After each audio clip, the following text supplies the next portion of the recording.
The Celtics mercifully end the series in 4. I don't know if we were ready for a game 5 out of this one. 110-106 is the final score as Philadelphia heads home with a ton of questions out of the bubble, and the Celtics cruise into round 2. 32 for Kemba Walker in this one. Jason Tatum, 28. We are the Garden Report. We're brought to you by Manscaped. Go to manscaped.com and use the code Maxwell20 for a percentage off your first purchase over there. I'm with Keith Smith of CelticsBlog and Yahoo Sports, Nick Gelso, CLNS Media. I'm Bobby Manning. Let's get into this. 76ers, extremely underwhelming. The Celtics rose to the occasion in Game 3, and again, I thought an excellent second half here. Came out of halftime with great defensive rotations. Tatum and Kemba explode, as I mentioned before.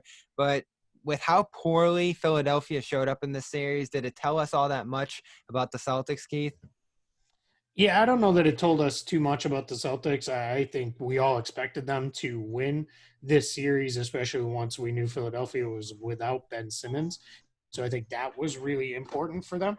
And I think what we're going to see now moving forward is what happens without Gordon Hayward in the next series. That's going to show up in a much bigger way against what's likely to be the Toronto Raptors, barring a Nets miracle run here. So I think that's going to be more important. But, the Celtics took care of business, and occasionally they have not done that. So it was good to see them get an opponent down, keep them down, and really step on their throat and finish them off.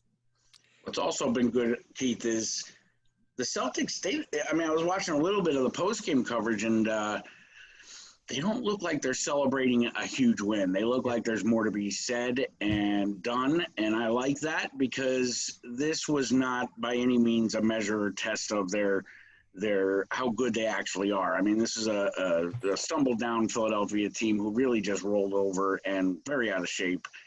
But it was good to see the Celtics play as well as they did, and I like the fact that they're all business in the locker room. I mean, to me, that is a good indication that they're ready. They're not satisfied. They're ready to go on and have a good second round.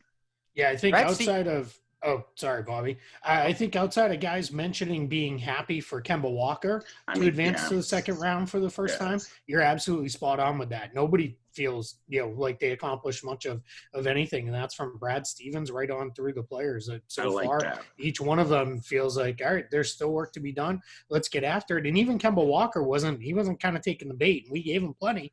And he mentioned this is why he came to Boston, was to play in big games and to win playoff games, but he wasn't taking the bait that he's overly happy either. So yeah, absolutely. No, nobody feels like they've accomplished too much just yet. Well, let me knock into Philly a bit too here, since they're going home and we won't get a chance to talk about them again. I think no one's happier but them. What a horrendous showing. I mean, Game 1, they have one turnover through the first 3 quarters. Game 2, they get knocked out by the Celtics bench, which nobody's blown away by, but they were. Game 3, they throw it away in the late stretches of that game. They were winning with 1:40 to go. And then you get into here, Embiid collapsing late in these games. 2 things. Not playing Horford on his own enough until this game, and that drop coverage, which just drove me crazy, Keith. They're letting Tatum and Walker shoot wide open shots all series long, and even late in this game, you see Embiid and Brown getting into it a bit. He kind of broke out of that drop coverage one play, and then another play, he gets his 5th foul and pretty much waves Brown trying to take him out of the game off. This team was meeting its end, and that made it a little bit easier for the Celtics here in this series. Yeah, absolutely. I wrote before the series for CelticsBlog that I thought Embiid might average 45 and 20, but be 5 points per game in the fourth quarter.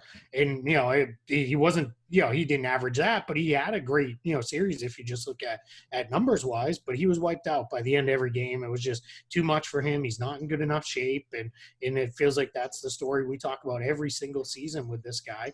The other thing I wrote about was the drop coverage. I knew Boston would kill that. The Celtics have a number of guys who like to shoot off the dribble. Kemba Walker, Jason Tatum, Jaylen Brown, Gordon Hayward when he's healthy, Brad Wanamaker. Those are all guys who will happily dribble into a mid-range jump shot and bury it. And I know right now in the NBA, mid-range jump shots aren't really a thing and people don't want to talk about them, but they're pretty good if you can make them. And if that's the best shot you can get and knock them down, you might as well keep taking them. Nick, you love the chemistry. I would encourage it. Today's NBA, that if you're open at half court, shoot. Right? I mean, if it's a mid-range jumper, shoot the damn shot. That's a high percentage shot. Yeah, I mean, chemistry with Philadelphia is way out of whack, and there's no question that the Celtics exploited that. It was very much, Keith, you could remember this well, it was very much like last year's Celtics teams.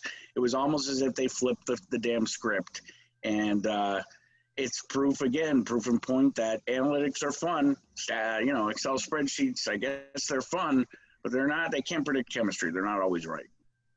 Hey, and poor Al Horford, right? Or do we say Al Horford part of the problem here? Because Jaylen Brown scorched him throughout the series, looked a little bit slower. I know I saw you say, Keith, in the chat there, that it's fortunate that they weren't looking at having him for another few years here. But I still look at him and I say it's a little bit of the situation too. Like, he's playing a terrible role there, not allowed to play center quite a bit. And we know he doesn't love to play center, but he was as big a part as anybody in the lopsidedness of the series.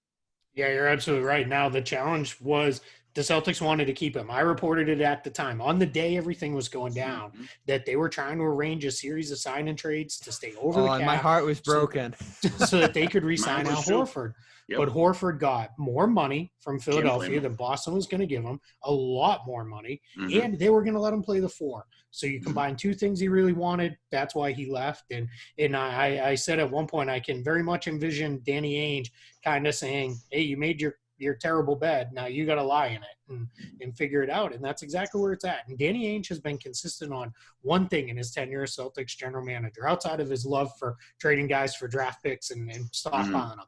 It's, if you can get more money somewhere else, significantly more money, go take it. He did it with Evan Turner. He did it again with Al Horford here. He did it with Terry Rozier, because that was never expected. That was going to go down as the sign and trade the way it did. So they're just looking at it as, hey, if these teams are going to offer you all this kind of money, we set our number. It's almost a Bill Belichick-like approach. If we set a value on you, we will not go past it. And that's where it got with Al Horford. Now, I love Al Horford, and I think he's a fantastic player if he's playing the 5. But he's not going to play the 5 as long as Joel Embiid is there, because it's just not going to be there, or he's going to be a 10 to 15-minute a night backup, which he then becomes easily the most expensive one of those in the entire NBA.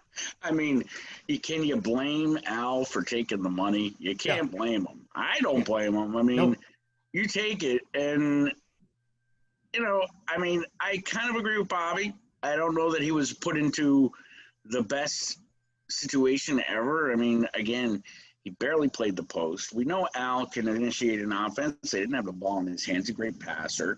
Some players just aren't suited to come off the bench, and I think that you saw tonight, where when he was in the lineup, that he was put up decent numbers. So, I mean, I feel bad for Al, but he did make his bed. You got to lay in it, and that's a very expensive bed to lay in. I would not mind a bed full of that many millions of dollars. You know what I'm saying? Especially at that age.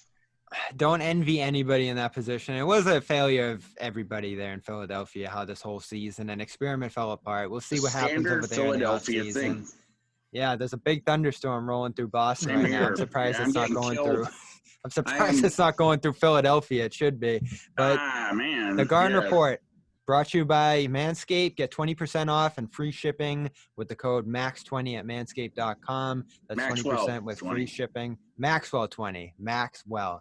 Maxwell. Yep. That's 20% off with free shipping. You need that these days. Manscaped.com. Use Maxwell20. Keith Smith, the mastermind behind the bubble, Yahoo Sports, CelticsBlog, and Nick Gelso, CLNS Media. Stay tuned with CLNS Media, YouTube, Daily Motion, Twitter. We're in all those places after every Celtics game. Instagram as well. We'll see you for Toronto whenever that begins.